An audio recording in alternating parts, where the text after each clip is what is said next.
For more on this, we're joined from Washington, D.C. by the national security analyst, Mr. John Rosamando. Mr. Rosamando, welcome to the Qnews Economic Bulletin.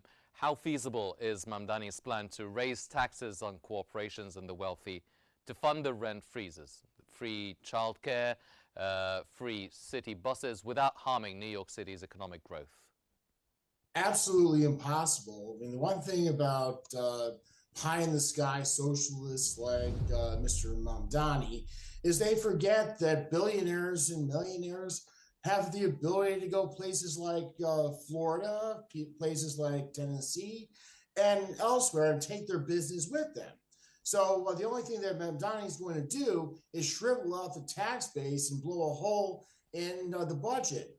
And before long, you'll see New York turn into another Detroit, or revert to the way it was in the 1970s, where you had burned out buildings because the city couldn't pay its bills. Mm-hmm. Well, what about President Trump's threat then to cut federal funding to New York City, especially amid the ongoing government shutdown? Will he go through with it? What legal authority does the president have to enforce such cuts, and how might the shutdown affect it? Well, the president has wide latitude under statute and Supreme Court precedent to withhold funding. I mean, the federal government routinely withholds federal highway dollars from states that don't engage in policies it wants. Like back in the 80s, the Reagan administration used it to impose seatbelt laws. Mm-hmm. How could the federal government shutdown complicate or delay the allocation of federal funds to New York City? What impact would this have on Mamdani's ability to enact his progressive agenda then? Well, Mamdani won't be inaugurated until next year. So right now, everything in D.C. has grown to a halt.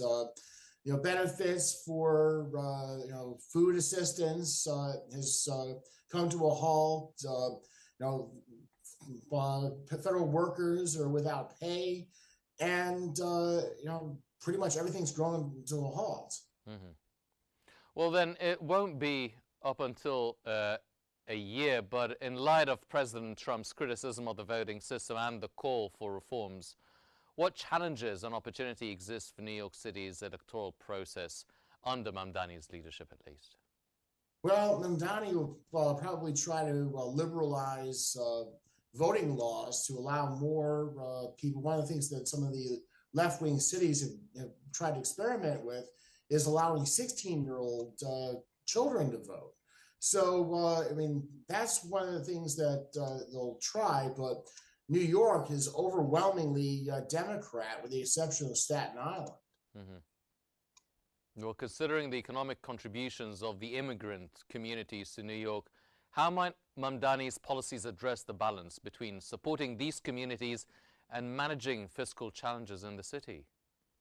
Well, the number one thing is going to make life harder for the minority and immigrant cab drivers. You'll see an increase in crime because Mamdani probably be more relaxed in terms of enforcing,